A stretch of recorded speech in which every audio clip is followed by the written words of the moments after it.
All right, hello there. Welcome to my channel. My name is Dustin.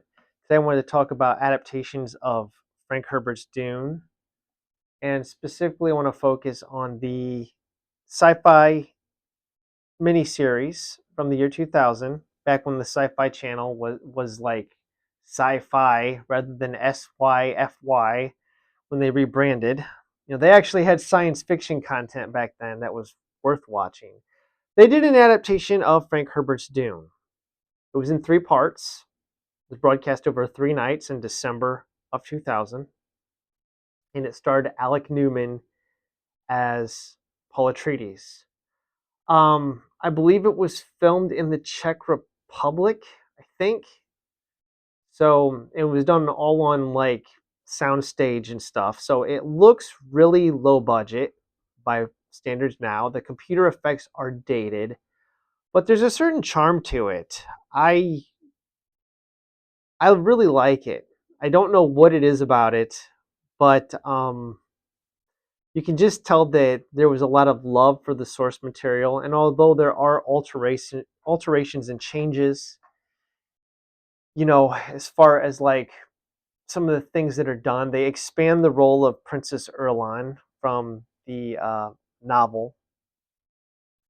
And then there one major change, like Thufir Hawat is not in the second or third part of the miniseries because they choose to kill that character off. So there are some minor changes from the book, but overall, I think of the three adaptations that are out there, it's the closest. It's not perfect, but it's the closest of the three. And I think it sticks closest to the spirit of the novel. And unlike Denis Villeneuve's version, which has almost no exposition in it. I mean, like the Spacing Guild, there's almost no talk of it. He doesn't talk about the Mentats. Um, there's really not a lot of discussion about the Spice Melange.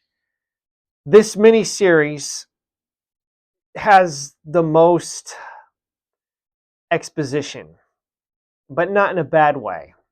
I think that, for instance, one of the scenes in this film that I really enjoyed is the dinner scene, which unfortunately, the dinner scene is not in the other two adaptations of Dune. So it's really nice to see the dinner scene from Frank Herbert's novel presented here. It's very Shakespearean in its production. And again, if you can just disconnect yourself from the fact that this is don't look at it as a big budget production or anything, but look at it as a stage play, like a Shakespearean stage play at a theater. And I think that'll put you in the right frame of mind to enjoy it. Now, finding this streaming is nearly impossible. You can look on YouTube, maybe you can find it. People often upload it, and then YouTube removes it from copyright restrictions. But a place where I know you can find it, because that's where I watched it, is on the Internet Archive. So I will link it below in the description box. It's in three parts, just like the book is divided into three sections. You have part one, which is Dune, part two, which is Muad'Dib, and the third section is called The Prophet. The mini-series is divided into three sections as well. So if you wanted to go through and read along with the book, once you finish like part one, Dune, you can watch the miniseries part one, and so on and so forth. Denis Villeneuve split it into two parts, and I'm not exactly sure like where he divided the film in half makes a lot of sense. And his adaptation really strays quite far from the source material when you get into Dune Part 2. This, in my opinion, is the most accurate, again, even though it makes changes. So I'll link the mini-series Internet Archive below in the description box. Each part, I think, runs about an hour and a half. Again, this was broadcast over 3 nights, so this does not have the commercials interruptions in it.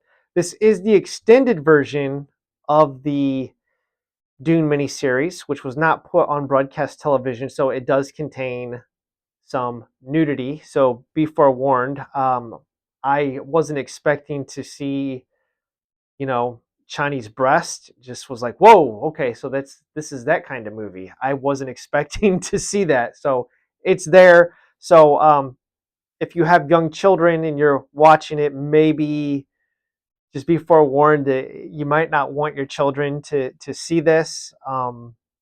Make sure that they're of the right age to be able to handle that type of material.